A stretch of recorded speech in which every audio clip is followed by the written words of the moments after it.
बेजबाबदार पाकिस्तानचे अण्वस्त्र ताब्यात घ्या, संरक्षण मंत्री राजनाथ सिंग यांचं आंतरराष्ट्रीय अणु ऊर्जा संघटनेला आवाहन. त्यांनी धर्म विचारून मारला, आम्ही कर्म बघून अद्दल घडवली. श्रीनगर एअरबेसवर राजनाथ सिंग यांचं वक्तव्य. भारतीय सैन्याचा देशवासियांना अभिमान असल्याचा पुनरुच्चार.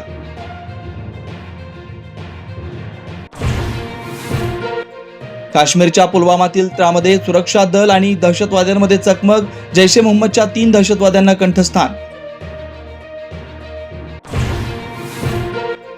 सिंधू पाणी करार स्थगितच राहील. पाकव्याप्त काश्मीरबाबत तिसऱ्या देशाची मध्यस्थी मान्य नाही. परराष्ट्र मंत्री एस जयशंकर यांनी पाकिस्तान आणि अमेरिकेला सुनावलं. डोनाल्ड ट्रम्प यांच्या एकतर्फी युद्धविराम घोषणेवरून अमेरिकेतील टीका. ट्रम्प यांना शांततेच्या नोबेलची घाई झाल्याचं न्यूयॉर्क टाइम्सचं निरीक्षण.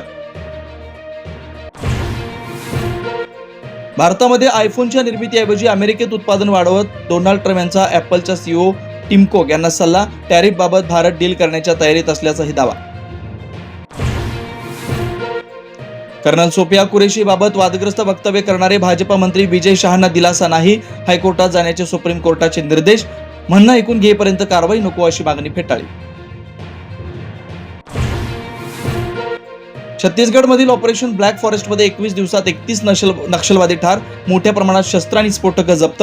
पंतप्रधान मोदी यांनी गृहमंत्री शहांकडून कौतुक. लाडक्या बहिणींच्या नावे बँक खाती काढून बेकायदेशीर कामांसाठी वापर. आतापर्यंत 1000 बँक खाती काढून 100 कोटींचा अपहार झाल्याचं उघड. झू पोलिसांकडून टोळीचा पर्दाफाश. अहिल्यानगरमध्ये 13 कोटी 75 लाखांचा ड्रग्ज जप्त. श्रीरामपूर पोलिसांची कारवाई. ड्रग्ज तस्करी प्रकरणी दोघांविरोधात गुन्हा दाखल. युद्धाचे ढग निवळता सोन्याच्या दरामध्ये घसरण. 24 तासात 2365 रुपयांनी घसरले सोन्याचे भाव. आजचा प्रति तोळा 94,000वर.